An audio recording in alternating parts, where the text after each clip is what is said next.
we're live. Looks like we're live. If we could, we're going to start the meeting at 6:31 p.m. If we could all rise for the Pledge of Allegiance, please. After your report, ready, begin. I pledge allegiance to the flag of the United States of America and to the republic for which it stands, one nation, under God, indivisible, with liberty and justice for all. Thank you, Ms. Lau. Roll call, Mr. Russi. Sorry. Councilmember Lau. Present. Councilmember Crosby. Present. Councilmember Carter. Present. Mayor Pro Tem Davis. Present. Mayor Hepburn. Present. We move to my stack here. Number 4. We have announcements of upcoming community events. Mr. Russi, we have one. Sherry Best would like to be on. JR.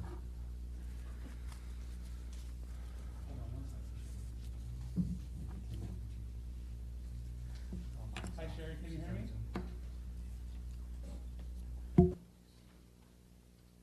Sherry, can you hear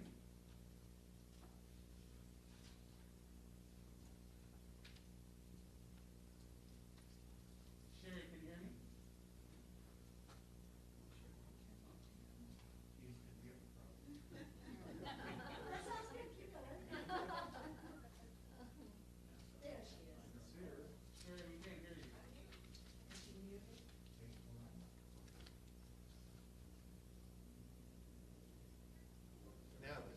Sherry, we can't hear you.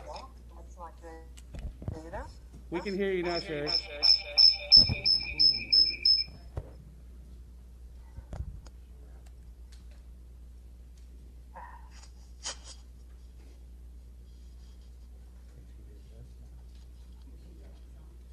Sherry, we can hear you.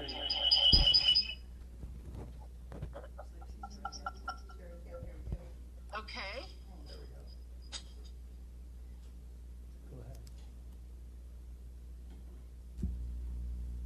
We're good, Ms. Best. Yes. Okay, I'm so sorry. All right, this is Sherry Best with the Laverne Historical Society, and I want to announce 2 upcoming events. We are finally kind of getting back into face-to-face events, and I'm delighted to say that on the 11th of October, we'll have our first member and community meeting. That's going to be at the Veterans Hall. And the subject is going to be to introduce a project that is a collaboration among the school district, Bonita Unified School District, the members of the staff at the University of Laverne, residents at Hillcrest, and the Historical Society. We're putting together a program that will be video presented for the children in the 3rd grade that tells the story of Laverne. It's part of their social studies hands-on history project, and we're going to be launching the program in the spring for the schools, but we're going to be previewing it in our fall meeting. So please come to this. I think it should be very exciting, and it's a true collaboration among stakeholders. My second announcement, and then I'll be done, is that on the 23rd of October, that is a Saturday, the Historical Society is having its annual Old Timers Potluck Picnic, and that's going to take place at Lot Split Park at the Evelyn Hollinger Redwood Grove at 5 p.m. So if you're a member of the Historical Society or would like to come as our guest, please bring a potluck dish, or if you're not comfortable sharing potluck food, bring your own dinner. And John and I will furnish tables, chairs, and bottles of water. It's a nice time to get together, to get reacquainted, and meet with each other. So looking forward to those events, and the Historical Society is up and running and active. Thanks so much. Thank you, Ms. Best.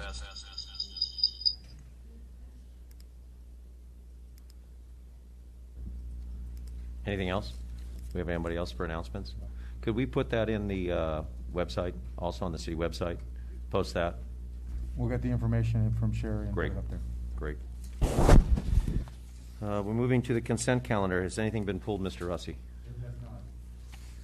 Any questions from council on the consent calendar? Then I would like a motion.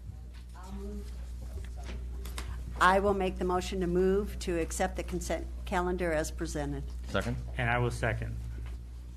Roll call, Mr. Russi? No, Oh. we get the buttons. Oh, I'm sorry, we got buttons.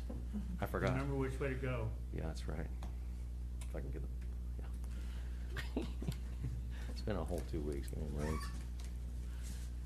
That motion carries, thank you. We move to item 6, public hearings. Mr. Russi, or Yes, I will take the intro and then turn it over to Vanessa Norwood.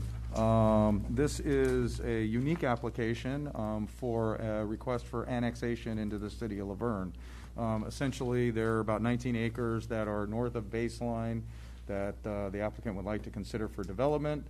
In order to access water, they need to be annexed into the city, so they've made that application, and we've gone through the process. Vanessa Norwood, who is a contract planner, has been brought on, and I know the council is not familiar with her, but we've had some loss of staff, and so we contracted with an agency to assist us with some of the major projects, and Vanessa Norwood has been kind enough to provide us with her services. So with that, she's handled this project from the beginning, so she'll be handling the staff report. Thank you. good evening, thank you. Good evening. Please Good evening, proceed. Mr. Mayor, members of the council. My name is Vanessa Norwood, contract planner. Get closer. Okay, between the mask and the... This is a request for annexation of this rectangular-shaped 19.44 acre parcel located on the north side of Baseline Road into the city of Laverne. Next slide, please. The proposal also includes a general plan amendment to establish the low-density residential land use designation, a zone change to establish the PR3D zoning with hillside development overlay, subdivision of the parcel into 9 lots for the development of 7 single-family homes, one debris basin lot, and 1 open space lot, a precise plan review to determine conformance with the city's general plan and zoning, and a tree removal request for removal of 4 oak trees. The project is bounded by single-family residences to the west and south across Baseline, undeveloped hillside to the north, and a single-family residence to the east across Broken Spur Road. Next slide. The residential portion of the project is located on the southerly portion of the parcel and would contain 7 two-story homes. Access for lots 1 through 6 would be provided from Baseline Road, and lot 7 would take access from Broken Spur. All proposed structures comply with the minimum front, rear, and side yard setbacks and maximum allowed building height of 30 feet. Next slide, please. The Development Review Committee reviewed the precise plan and tree removal permit requests and conditionally approved these requests contingent upon the approval of all related cases. Next slide. The precise plan review included review of elevation plans, which feature craftsman and Spanish Mediterranean styles of architecture. Next slide. The review also included floor plans for these units, which range in size from 4,500 to 7,200 square feet. The project's design provides for 3-car garages and off-street parking spaces in driveways. Next slide. There are several significant trees on this property. The request to remove 4 oak trees in the area outlined in red included a replacement ratio of 4-to-1 for a total of 16 new trees, while 85 significant trees remain intact. The trees proposed for removal are in a location where they cannot be preserved because they're within or near a proposed maintenance road. Next slide.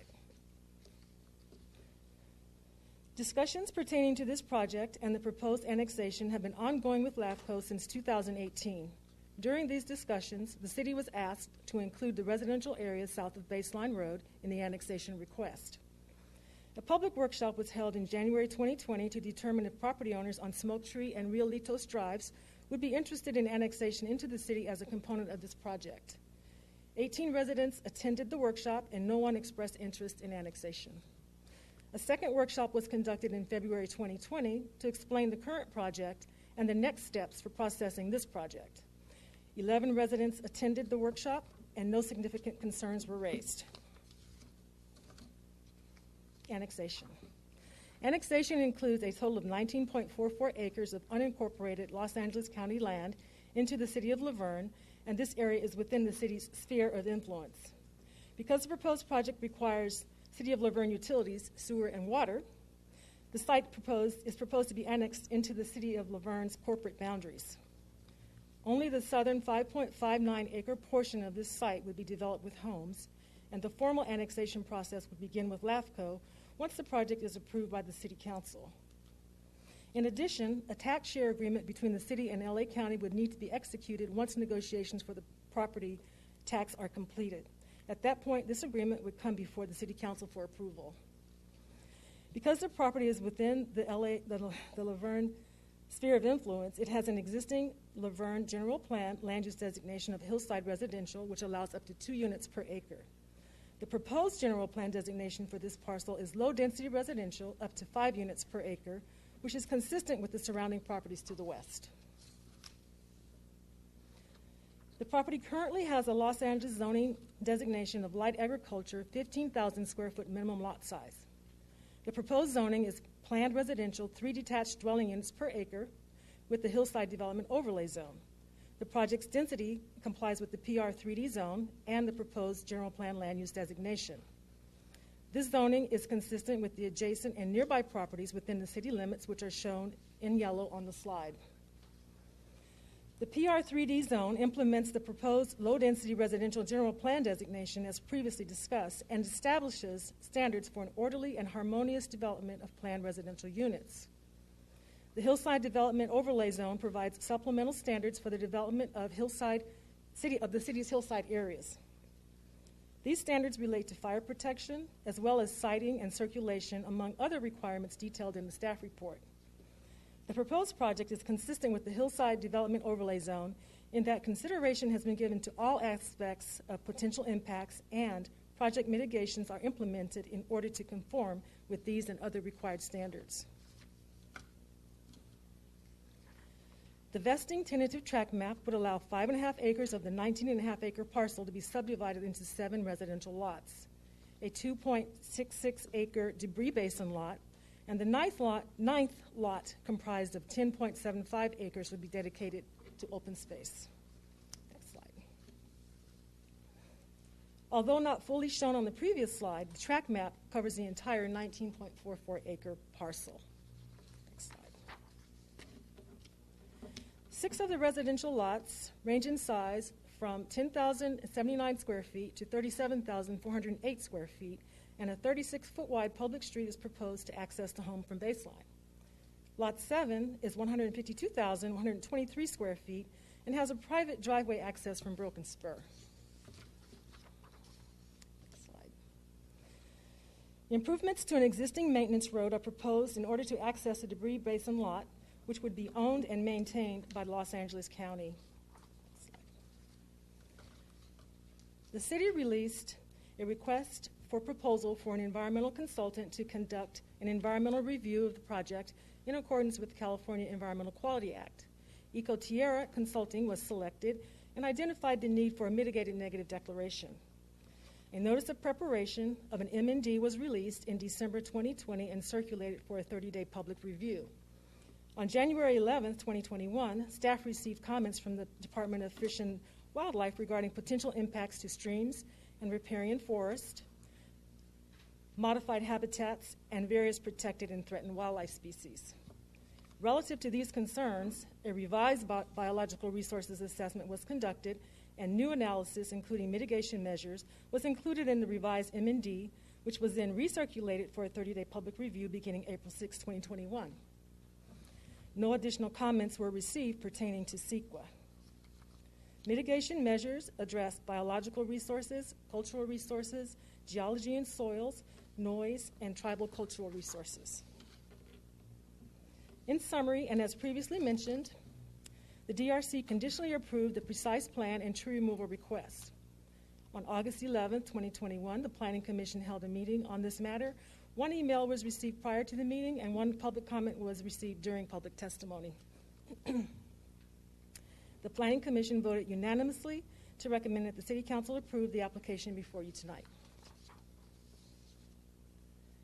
Staff The Development Review Committee and Planning Commission recommend that the City Council approve the annexation request, general plan amendment, pre-annexation zone change, and vesting tentative tract map in conjunction with the DRC tentatively approved cases based on the staff report, conditions of approval, and mitigation measures. That concludes my presentation. Staff, the environmental consultant, and applicant are available for questions. Thank you, Ms. Norwood. Council, before we go to public hearing, do you have any questions for staff on this matter? We'll go ahead and open up our public hearing right now. And we have two speakers. We'll start with Mr. Is it Alessio Capra? Mr. Capra? Would you like to speak?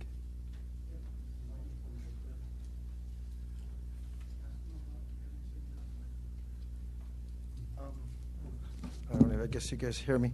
Yeah, If I could just, real quick, if we could please keep our masks on when we're at the mic, and if we're going to use a 3-minute time, and if you need more time, that's fine, just let me know, and we'll grant you some more time. We usually do a 3-minute time frame, but if you need more time, just ask me, and we'll more than likely allow that, so. Yeah. Thank you. my house is east of where the project is. You're the yellow house. Yeah, the yellow house, Yes. correct. All right, and I don't mind, the project happening because it keeps the area clean and I guess fire hazard and all that. But also, is there any way, since that's getting annexed into the Laverne city, if I think my house is county, could my house be also in the city, or how does that work? And also the road, when they're working on I think it's project, what is it, 7 or 9 or 8? The last house on top. The lot 7. Yeah, they're Yes. going to be going up and down And that the basin. driveway. Is there going to be is they're going to widen it, or how's that going to happen? The streetwise right there, Yeah. because it's more like an alley entrance. The Broken Spur Road, it more looks like a little alley. Is that going to be widened, or? We'll bring staff up. If those are your questions, we'll have staff come And back also up. another thing, are they going to also improve like the city and the street a little bit on that curve? Because I don't know, 'cause I live right there, and at least 4 or 5 times a year there's an accident. If they were to put a divider or something right there, I guess it'll kind of slow down the cars. If that's also in consideration. Okay. Staff's here. We'll have them comment. We'll do the speakers, and then we'll come back to staff and have them answer that. All right. Thank you very much. Thank you. Mr. Henley. Thank you for having me up here, Mayor and council people. Regarding the baseline residential development and annexation, I'd like to talk about 4 different things. Number 1, the center median that Alex was just talking about. Reason for a center median, in fact, one of the things about the center median can solve a couple things. You have tree removal, and we can put those oak trees at the beginning and the end of the center median. I mean, it is the city of Laverne. It's a beautiful city, and the center median is going to do a lot to really increase the aesthetics of the city and also slow people way, way down. I don't know how many of you, did you all see the aerial video of Mr. Hunter's? Y'all saw it? Did you see how many cars go up and down that street? See how many cars that are parked there all day long? It has become really more of a commercial area of the city than part of a beautiful part of the city, which it used to be before all those cars got there. It looks more like a runway right now. So with that in mind, it's become a dangerous area. It's because of the parking, the lighting. How many lights do you think are between Fruit Street and Dawn street lights? On the absolute most dangerous part of Baseline Avenue in Laverne? None. The answer is none. How many crosswalks do you think there are between Fruit and Live Oak on the most dangerous street in Laverne? And probably the widest street in Laverne? Absolutely none. I think we can go a long ways to really make our city what it's supposed to be. Hometown charm while we evolve and grow. That's our mission statement. And to improve the quality of our lives here in Laverne, let's do something about it instead of talking about it all the time. Parking. Thirdly, the parking. The parking, as the City Council has seen by Mr. Hunter's aerial video. It was a great video you came up with, by the way. It was awesome. You can see how many cars that are parked on Baseline. I live on St. Mark Avenue. I know that you live on right up Broken, it's gonna be Broken Arrow or Spur or whatever street that's actually his driveway. All the construction's gonna be running up and down his driveway. It is difficult or nearly impossible to make a right or left-hand turn on that street in the morning. You just can't see, it's dangerous. And there's been, in fact, myself, have had near accidents by pulling out. One of the recommendations I would suggest to you is residential parking by permit only, Monday through Friday. I see, my time's almost up. Monday through Friday, we can go from 8 a.m. to 5 p.m. by permit only. I think that all of those measures will go a long ways to making our city safer, more beautiful, and the city that it should be. Okay? Does anybody have any questions for me? Thank you very much. All right. Thank you, Mr. Rusty, for that reminder of my 3 minutes. Thank you, Mr. Henley. Do anybody else would like to speak on this matter? Do we have any public out in the public in the Zoom world?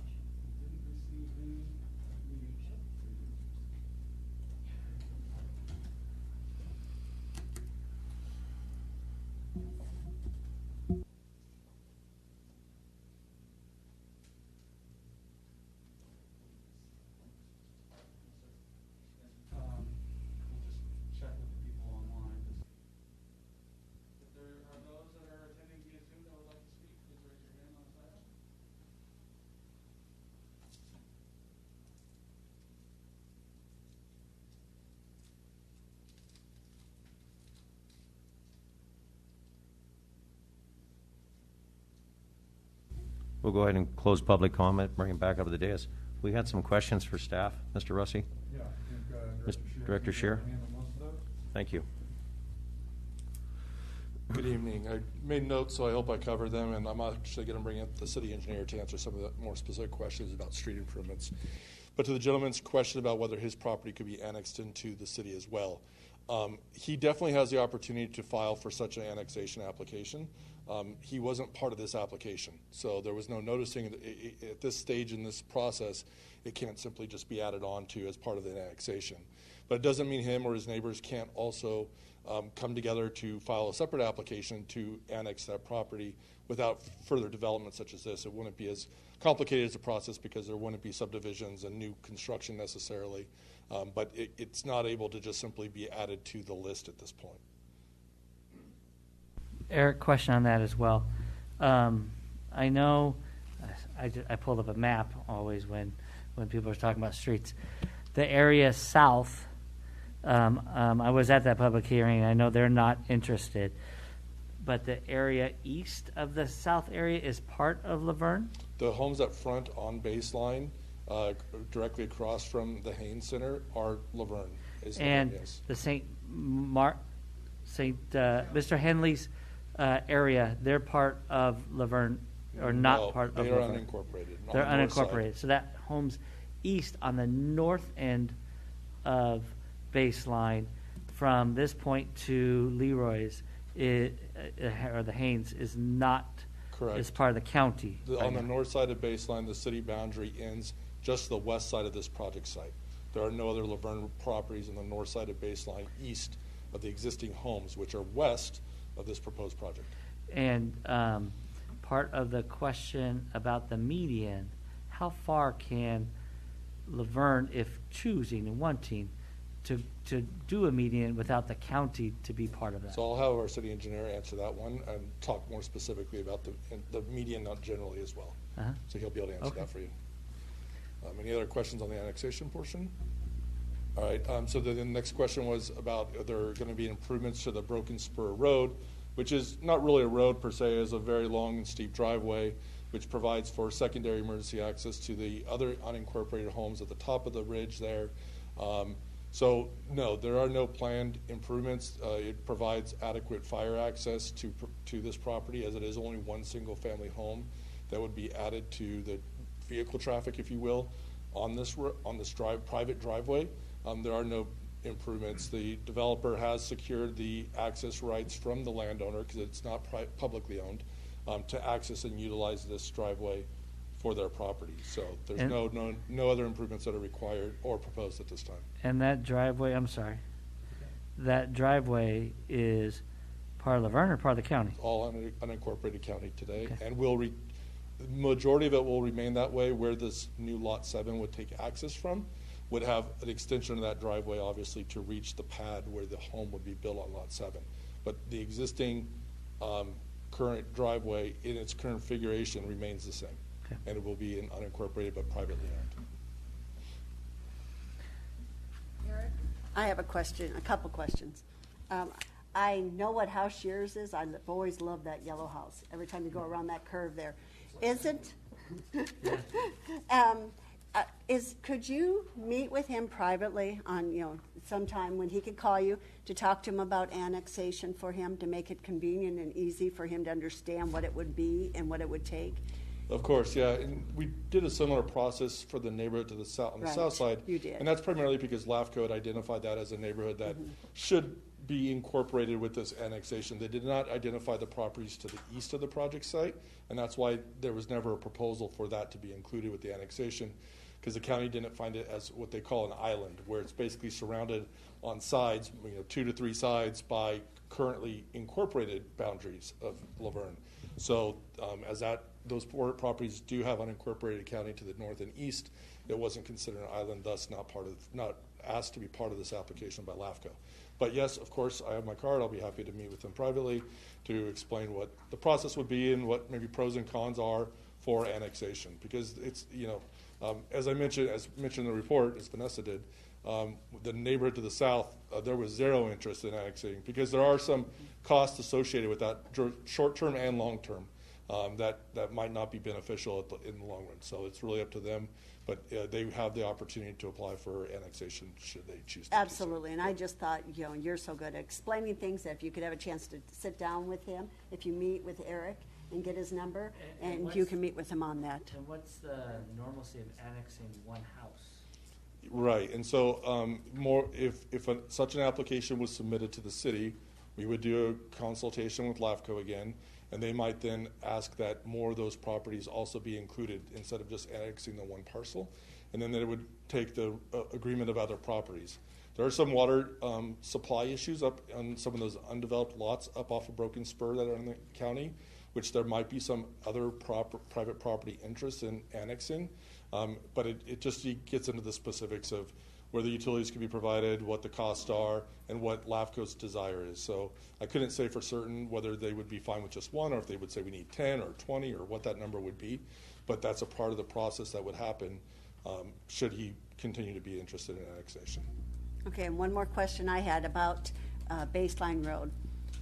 Mr. Henley talking about how dangerous that area is. That area is county-owned, correct? Again, I'm going to defer to the city engineer, who's going to Yes. be able to provide a lot more information Okay, on because that. we need to go over that. Right. Okay, good. And then can I ask one more question on the total project, or are we only talking about annexation? You could ask whatever. We were trying to finish on the aspect of the question, so if we could wait till you finish Yeah, this question. most definitely. With our people that had some questions. Okay, I don't have, I was going to bring up City Engineer Cody Howing, so he could answer questions about the median, street improvements, and things of that nature.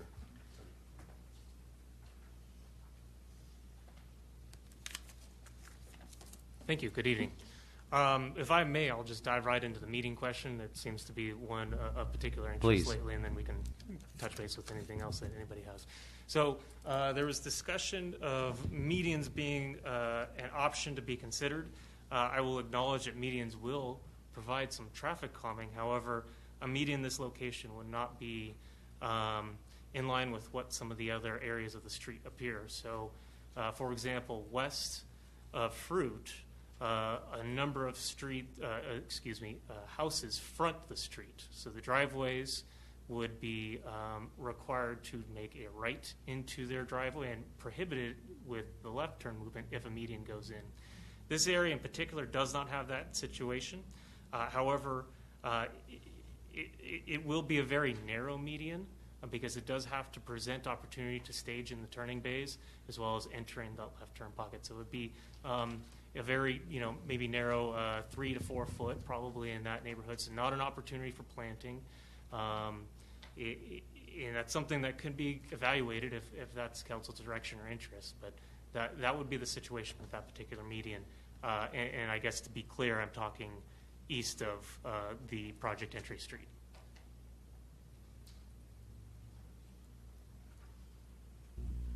These buttons are like lead. Thank you very much. Now, kind of shifting from the median, although I do think, because Claremont's done a beautiful job on the medians when you go east. Yes. And it does reduce, it's a real road diet is what it does, actually. Absolutely. But I think that that's something we can discuss down the road, because I know that there's been talk about it, slow traffic down. I think one of my major concerns was the fact that, as Mr. Henley had stated, the traffic coming out of his street, right or left, the oncoming traffic coming around at the blind curve. And I talked to Mr. Russi regarding the fact that it is Los Angeles County, but the point is that, as Mr. Henley brought up, the fact that we could do metered parking there from early in the morning, because Haynes Center parks, blocks all of the traffic, or the people trying to pull out, whether it be left or right. So, Mr. Russi, you want to speak on that? Yeah, I can only tell you that we can't enforce that north side. We have reached out to County Public Works as far as the red curbing around the corners there to try and alleviate some of that sight distraction, that you will, obstruction. We have not heard back from them, but ultimately that is a County Public Works project. And then it would be County Sheriff to decide or enforce any type of residential or timed parking. I think I'd like to, we're working on that, but I think it's important for our residents for safety, even though they're Los Angeles County, and the annexation portion, I think, Mr. Shear, you'll handle that and get back to us and Planning Commission to let us know, but help our resident out here to figure out the path, make it easier for them to understand. I appreciate that, Councilmember Carter. Any other, did we answer most of the questions, I think? Well, do we need to have a traffic study for there? Because, I was looking at Haynes Center now is a school. They have autism schooling. They have all different avenues. My question is that traffic is terrible. You drive along there, people are just speeding, and then you come around that curve, especially at nighttime. And I just always wondered, why don't we have a signal in front of that school? We do every other school. So that's LA County. Even in front of Haynes Center? Yes. That I stretch thought that is it the was county. just a short area. Yeah. The south side of the street, where you'll see where there is preferential parking, that's actually the city of Laverne, but on the south side. On that entire north side. But not the north side. Is the county and the street itself. So we can make the request. Can we petition? Yeah. We can make a request to the county to look at that as part of the fact that there is a school there. Yes. Okay. Good. That's been a major issue with the residents, is the fact that Haynes has been an issue. And not only that, since the merger of David and Margaret with Haynes, it's created even more so of a problem. And that's something we really do need to look at and work closely with LA County to see what we can do, either metered parking or red curbing or something to. I think metered parking is better because the residents can park there, but the people that are at Haynes have to park elsewhere. Or Haynes needs to. My suggestion would be a preferential parking zone like we have on the south side, so the I think that'd be residents great. have the priority of that. But again, that would have to, and we can make that request that they mirror what we did on the south side for that reason. That would probably be the best. Okay, thank you. Now, for the annexation, if the area on the north chooses to annexation and wants to put a petition in, then we would have more control over that area throughout, right? Correct? You mean the street itself? Yeah. I don't know if on a liability standpoint or an exposure we would take on the street, or if LA County would give up that right as much as the parcels themselves. I mean, typically the annexation, you can correct me if I'm wrong, would be around the individual parcels, not on a county asset. Because Mr. Henley talked about lights and stuff like that. Right. That's an LA County. Correct. Which we have to try to get to them, not Laverne. Exactly. Unless they were in our area. Yes. That brings up a good question. Are they going to, I didn't see that in depth as far as, are they going to have lights on the exterior of their property? Because that is going to be a walkway now. There'll be a pedestrian walkway connecting up with the east portion and the west portion, correct? There is a pedestrian walkway. Yes, the pedestrian walkway extends up to the vicinity of Broken Spur. Okay, and will there be lighting like at A street light? You know, I didn't notice it apologize. on there, so I'm just asking. I don't believe there is. There's not one from what I can recall from my reviewing the plans. Interesting. I know that has to do with dark sky compliance and things like that. Yeah, with, it's with probably an existing county lighting district, and so those are existing conditions as far as the roadway lighting. I know it wasn't brought up, but it's probably a safety issue because there is no lighting whatsoever on that curve, you know, as you come around, as we all know. But I don't know the details, but maybe no. If that is something you'd like us to explore, we could. I don't know that it would be holding up the project. But if No, it's a possibility. Yeah, I just to look at it because you can connect to the lighting that's on the other side of the homes that are adjacent to that. Yeah. On the west side. So, and it would be maybe one traffic light. Just Street light, not traffic light. Excuse me, street light. So it may be in a county lighting district, and so that's something that we can explore Okay. to see if that can Okay. be expanded within. I think the that's district. important. It is a safety issue. One good thing to mention is the closest crosswalk is Fruit Street. The next closest one is Live Oak. So That is they're true. a mile and a half from each other, and we're right in the middle. Councilmember Lau. I just wanted to make sure that we addressed all the questions. I think one of the questions was during potential construction, how would that site be accessed? I think is what I had heard. So I don't know if Mr. Shearer wants to address that or if someone else wants to address that. But I think there was a concern about the accessibility. You're speaking about Broken Spur. Correct. So there should be. Yeah. Do you want to?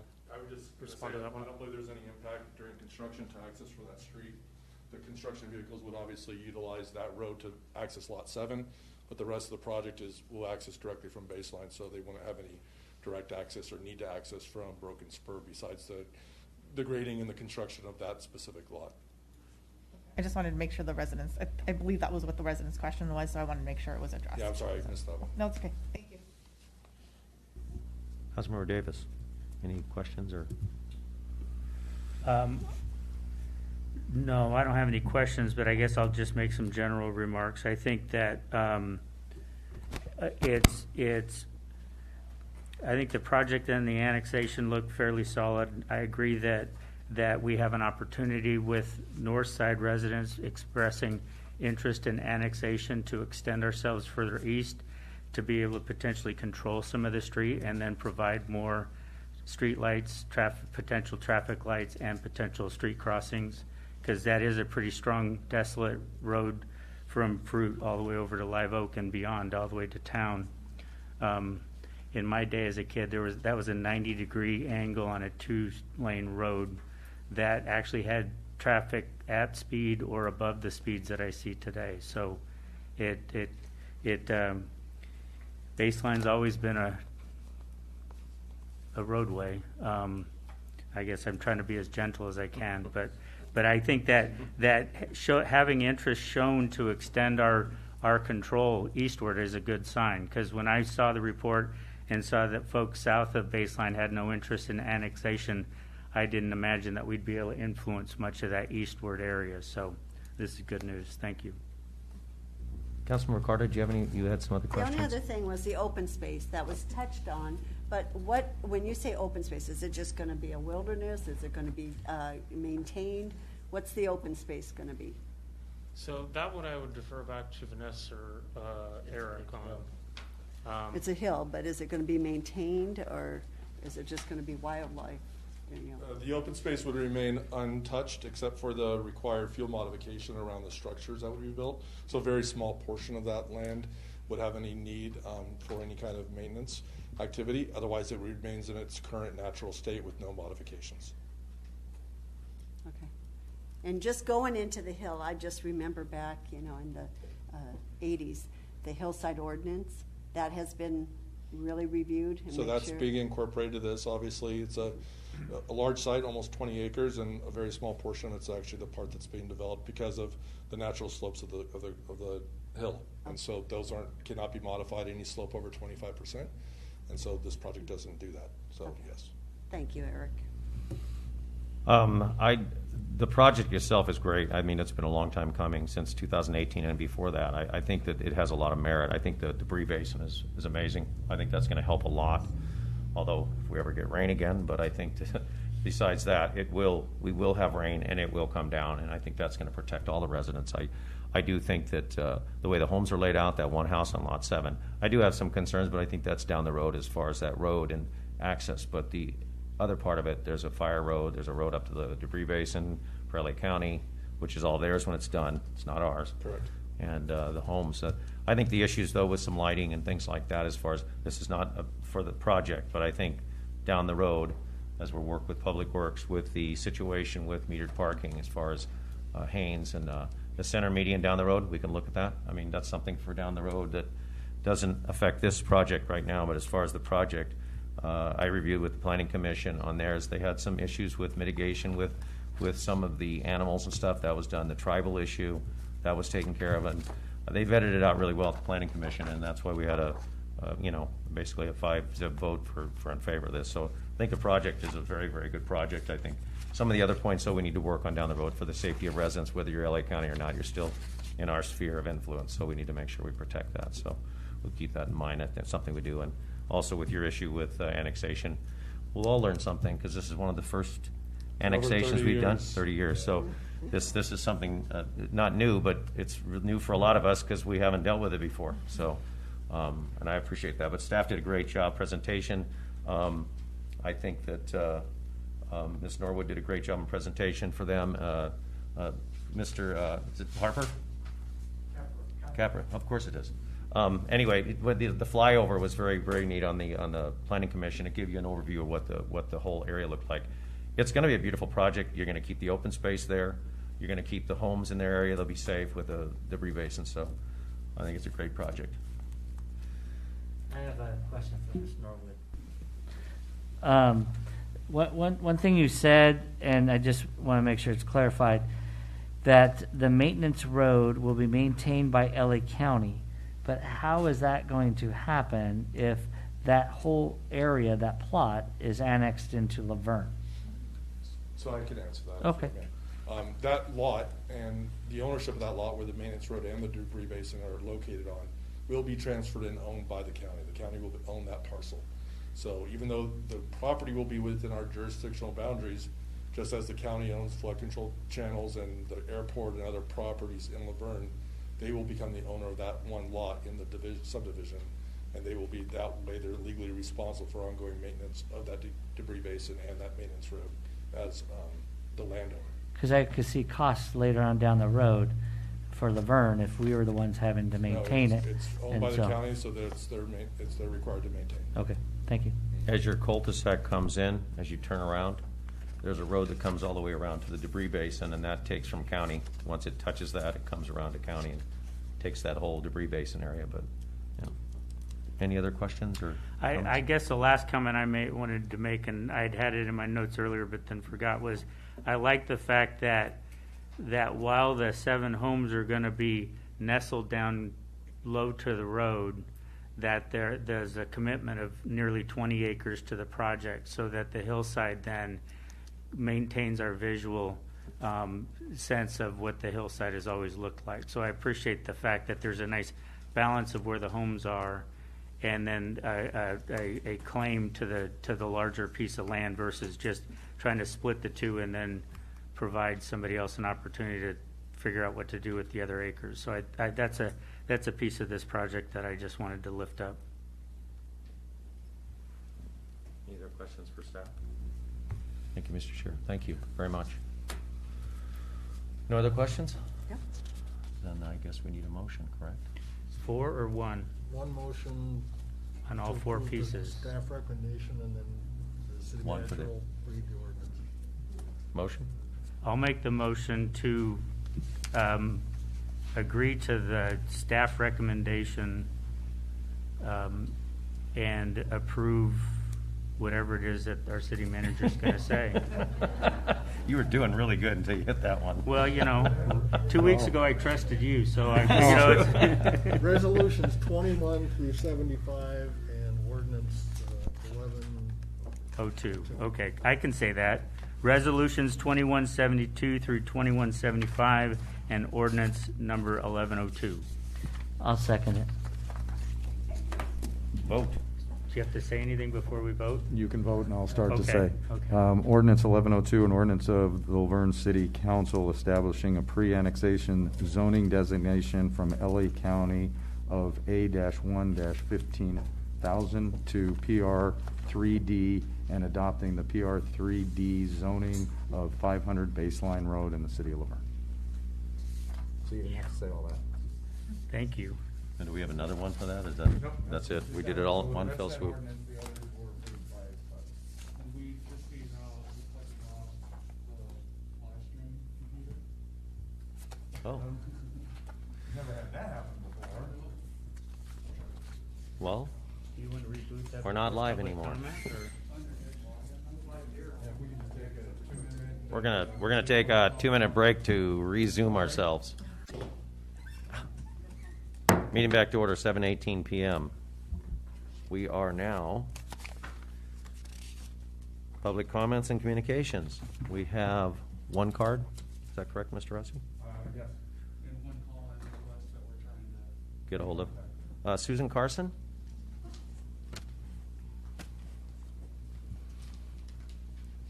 Good evening. Good evening. Council and Mr. Rossi and Mayor Hepburn. I want to talk about two things. First is the redistricting.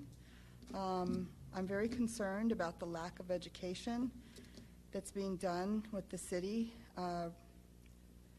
mainly because none of my neighbors know anything that's going on. Most of them work, so they don't go on the website. When I worked 60 hours a week. The only time I went on the website was to check Parks and Recreation or see what's happening with the 4th of July or Christmas. So nobody knows anything that's going on. I mentioned it to one of my neighbors this morning, and she said, I have no idea what you're even talking about. So you need to go on next week and listen to what's happening. It's like so much work. I mean, what are you talking about? So that's my concern, why we're not educating, and especially since we have a council member with a background in education, why this is not a priority. I mean, whether you live here or not, this should be like our #1 priority in educating people. This is going to impact our whole city. It's huge. It's a huge change to our city. I'm sure you all feel it. I certainly do. I've lived here for over 20 years. And it's a huge change to our city, and I think the whole city should be educated about it. If they're not going to have a say in it, they should at least know what's happening. And I would think that everybody would agree on that. So if we can let people know, hey, guess what? You have free parking this weekend because it's a holiday, and you can let the whole city know, why can't you let the city know we're going to cut the city up in districts? And please go on our website next week and watch this Zoom meeting, or watch this, or watch the council meeting. Why is it we can't do that? Why can't we let the whole city know that? Why is that impossible, that you can let someone know about free parking, but not that the city's going to be redistricted? Seems pretty easy to me. Secondly, that was my big statement. Secondly, I have some suggestions. One is that I thought it would be great if we could restart somehow the farmers market. Maybe something seasonal with Thanksgiving. I mean, there's October coming with Thanksgiving, Christmas. If we could do something seasonal with a farmers market and a craft fair, if we can at least investigate that, or a food truck event. Also, my husband had a great idea, since San Dimas and Glendora do it. Why do we not have free Wi-Fi in downtown? We've got a college right there. Why don't we have free Wi-Fi? That's it. Thank you. Thank you. We have someone online. JR, we have a person? We got the correct number, so we can call them. Do you want me to do that now? Please.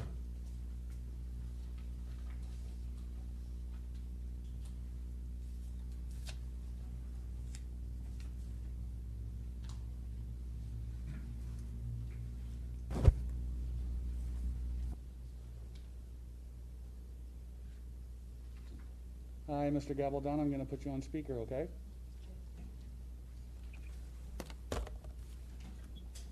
We should be able to hear you, sir. Can you hear us?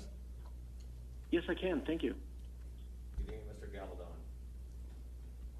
Good evening, Mayor. Good evening, Council. Good evening, all.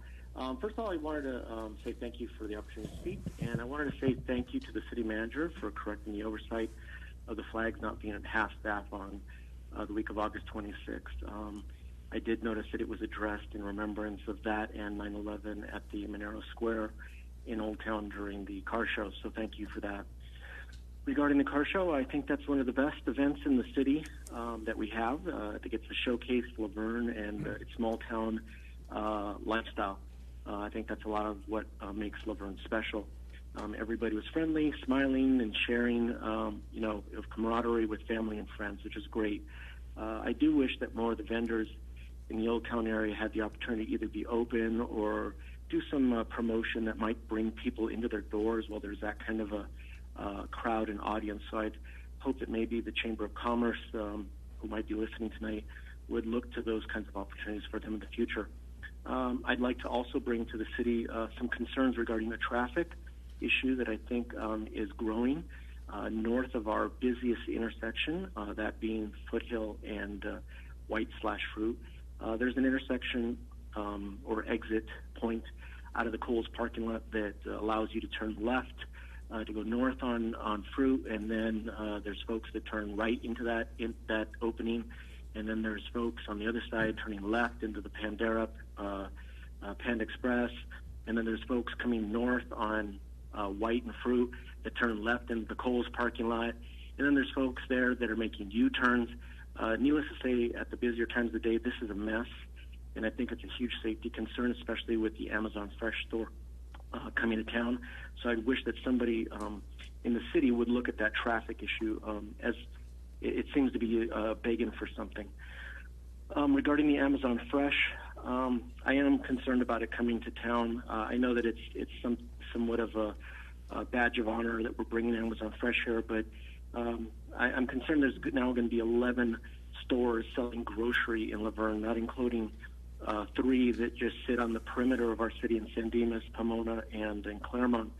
And, when I hear Vaughn, Stater Brothers, Sprouts, Aldi, Target, Dollar Store, 99-cent store, Amazon Fresh, CVS, Rite Aid, and Big Lots, all selling grocery and all selling the same things, just, it makes me wonder why it is we don't have a moratorium on grocery stores in Laverne, because those that have the equity of time here have no benefit or advantage in that investment. And it's really hard to stay in business these days, and everybody's selling the same thing and literally a block apart. In conclusion, I'd like to also bring to your attention that I'm not confident that the city management and the city council have done their best to mitigate some of the masking concerns or compliance thereof in council chambers. Being witness to it and watching what really goes on in the city council area. Many other cities have found a way to address the alternatives to making the speakers wear masks while they're only speaking. The city council and the city management have had over a year to figure this out. Shaming speakers, especially the elderly, trying to bring their concerns to the council, being interrupted and otherwise shamed into bringing their masks above their nose. It really is disingenuous and I think quite ridiculous. This is especially true when the city council does not demonstrate social distancing in the chambers, and where the council members have had to bring their masks down to speak at times. That, along with the evidence on video of city council members not wearing masks or social distancing outside of chambers, not to mention the new fire chief and his pinning ceremony with his guests immediately after the pinning ceremony, removing their masks. Mr. Gabaldon, if we could close up there, we're beyond your time. Masks for almost an hour last meeting. I think this needs to be figured out. Thank you for the time, and you all have a good evening. Thank you, Mr. Gabaldon.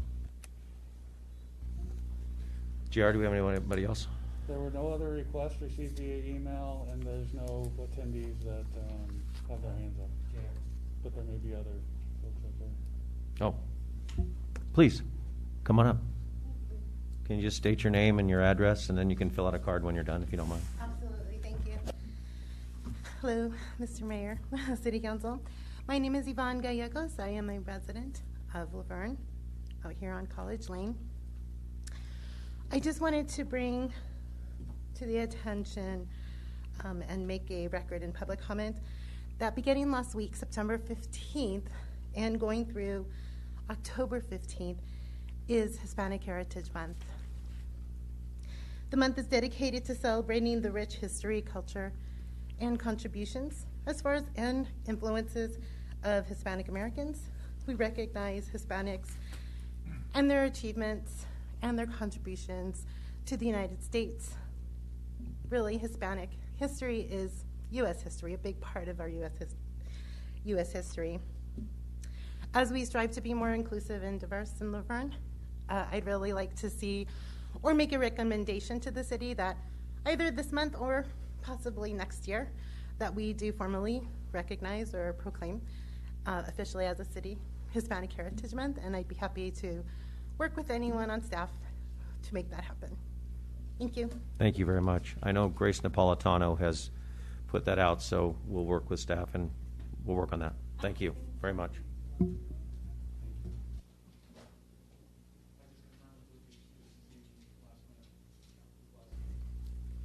Anybody else would like to speak under public comment? Please, come on up. Again, just state your name and your address, and we know who you are, but, you know. My name is Joe Wetton. I live at Foothill Terrace, Mobile Home Park. 2 meetings ago, Rick Bowen asked the city attorney to address his comments at the June 7th meeting regarding the living boundaries of the current city manager's contract with the city. He said Rick misrepresented his comments. Rick reviewed the video, and I have the exact quotes.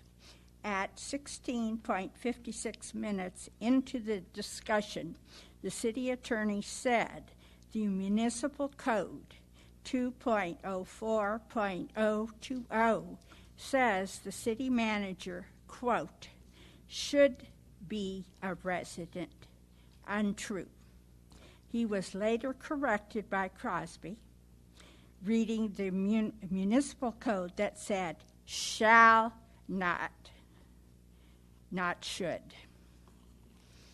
The city attorney continued to say that the city manager lives, quote, very close. He then said it is not a requirement, municipal code. That is untrue. He finished by saying the council has deemed that the city manager lives, quote, close enough, untrue. Review the code. Nowhere does it say he has an option. Thank you. Thank you very much.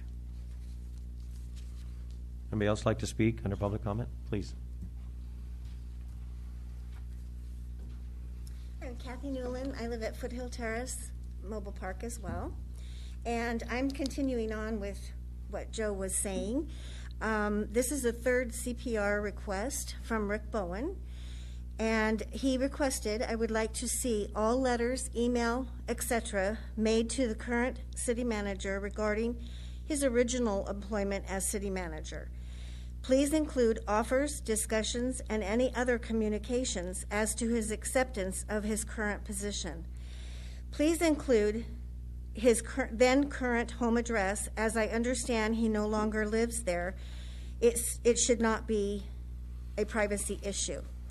Number 2, any and all communications since he accepted the position of city manager discussing his adherence to the Municipal Code 2.04.020, directing him to either live within the city of Laverne or within 5-mile radius of City Hall.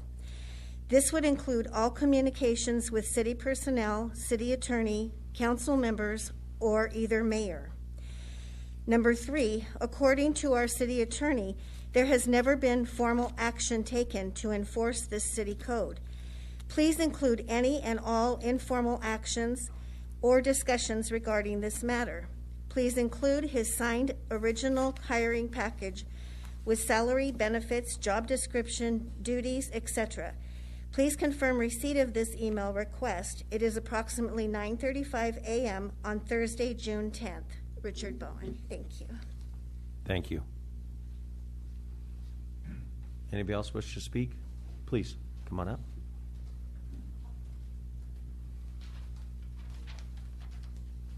Hi, I'm Gina Henry. I live on 11th Street, and I'm just going to follow up with the other two ladies as well regarding the CPRA request regarding the city manager. This is from the city attorney to Mr. Bowen. The letter is in response to your June 10 Public Records Act request. Number one, regarding your request, number one, there is no responsive documents to your request. The city manager was interviewed by the city council, and then the city attorney was instructed to prepare an agreement setting forth the terms of employment. The agreement employing the city manager was approved on a public city council agenda. Number two, regarding request number two, there are no responsive documents to your request. Number three, there are no responsive documents for your request regarding informal actions or discussions. The assistant city clerk will separately send you PDF copies of all of the city manager's employment agreements and attachments thereto. This determination has been made by the undersigned. Thank you. Thank you. Any other? Mr. Bowen. Before I start, I'd like clarification. We've talked about the masks. Is that a mandate? Is it a code? Is it a law? What is it? Can the police, can the city attorney? Well, I mean, if I want to take my mask off, am I going to be arrested? It's county health order. It's one that is throughout LA County that when indoors you must be masked. And what happens if I don't? Well, we'd appreciate it if you didn't, Mr. Bowen. Okay, no answer. Number one, I thank the three ladies ahead of me because I didn't want to take the whole time. I want to thank Councilperson Lau and Crosby for bringing this up regarding the city manager's contract, because apparently it hasn't been addressed for quite a while. And I do notice that on tonight's agenda, after tonight's meeting, there's a closed session regarding the city manager's review. So hopefully these comments will be taken as part of that. I want to read just two quick items. The Municipal Code 2.04.060, powers and duties of the city manager. The very first one, to see that all laws and ordinances of the city are duly enforced and that franchises, permits, licenses, and privilege granted by the city are faithfully performed and observed. So his first duty is to make sure all the rules are followed. The other part is the actual Municipal Code 2.04020, residence and eligibility, which has been referred to by others. It reads, at the time of appointment of a city manager, residents in the city shall not be required, but within 12 months thereafter, the city council shall require the city manager, if his residence is not in Laverne, shall reside within a 5-mile radius of Laverne City Hall. Hopefully no one's going to dispute that is untrue. The city attorney has acknowledged that he lives approximately 7.2 miles away, which, by the way, is about 40% above. So here's my question to the city attorney. What are the repercussions for citizens or businesses that continually violate city municipal codes? In this case, for over 9 years, are there fines?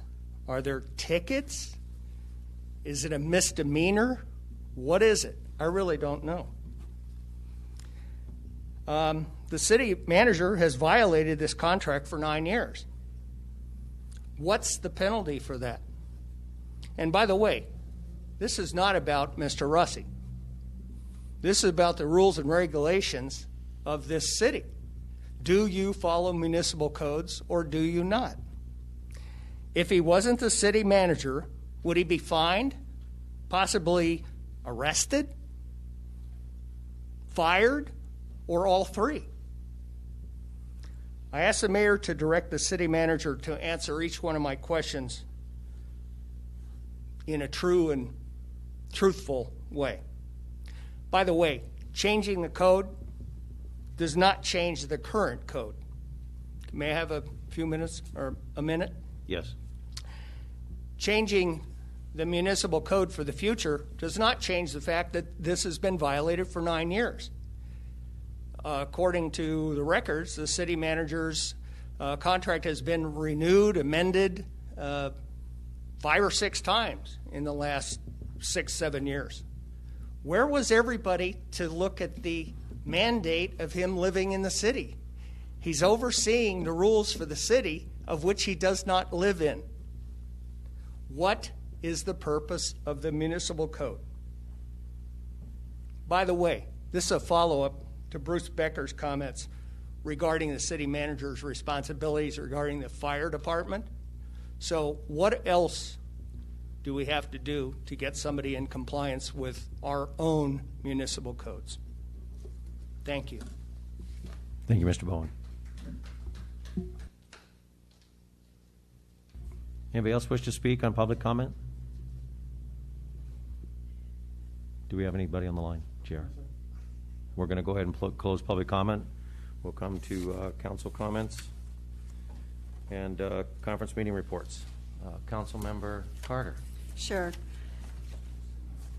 We had the car show it was talked about earlier, and that was wonderful. All of us were able to be there, and it was a beautiful opening ceremony where the VFW came out and raised the flag, and then they brought it down half-mast, and it was just a beautiful ceremony. Kicked off to a wonderful day, lots of cars, lots of people out enjoying Laverne, and it was fun to see all that.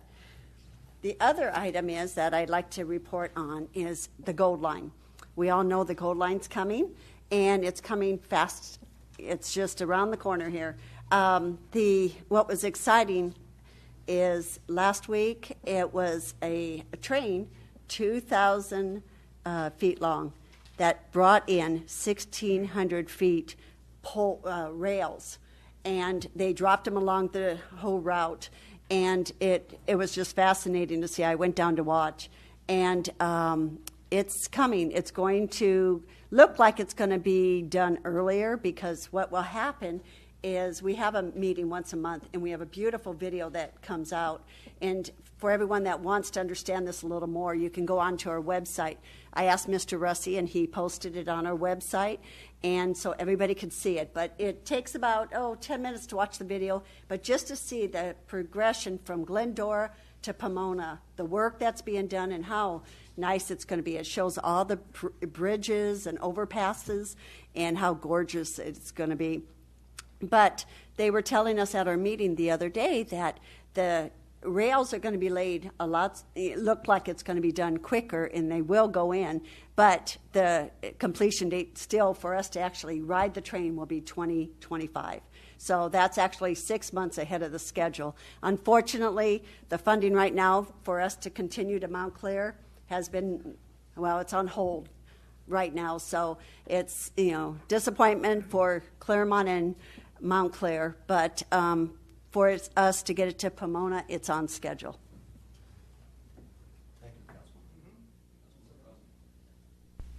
Thank you. I'm going to agree with Councilmember Carter, and the car show is one of the largest car shows I've seen prior to the pandemic even, and a really good showing, and the Mustang Club coming out. I want to highlight, though, the K9 supporters. Really pushing. The little Dino dogs were amazing. They had Dino's badge on there, and really want to push out to all the residents and trying to support the K9, because they have the ability to get another K9 if they show with the support. So I want to make sure that if that's one of the things that you support as well, then reach out to the K9. Their fundraisers their team out there was really good. I bought a sign that said a City of Laverne sign too for my house from there that they were selling as well. So really appreciate what they're doing to try to bring another canine dog to Laverne. I want to congratulations to Bonita's football team for winning Smudge Pot. It's always good to represent our city and being their little rivals there for next door. The ladies today and congratulations to all the Laverne Little League softball players. And it's not just the ladies that were here and that played all in regionals, but it's also all the teams that they came from, that they're playing on to get to the all-star team and moving. So it was a great thing for Laverne and really appreciated what they did. And I really was very supportive of their program and enjoyed the meeting this morning. So thank you so much. Councilmember Lau. I just want to echo the comments regarding the car show. It was nice to see everybody out. It was a very nice day that day, so good to get some fresh air and be out and about. And obviously, thank you to the coaches, the families, and everybody that contributed to making our girls' Little League team such a success. And it was definitely good to celebrate them as well today. So if you missed it, you can catch it on the recording later. But it was definitely good to see folks out and about. So continue to stay safe and be kind to one another. Councilmember Davis. Mayor Pro Tem Davis. Thank you, Mayor. I want to join in support of the car show. It was fabulous. There was a lot going on, and I think there are always opportunities for our Chamber of Commerce and our city merchants to get more engaged, and I'm looking forward and hoping that continues to grow. This last Wednesday, I think, we had the Pomona Valley Transportation Authority meeting. It's still going on strong, so for all you seniors out there who are eligible, hopefully you're using our Dial-A-Cab Get About buses and Ready Now transportation opportunities. I wish I was out there watching the Gold Line lay down those tracks.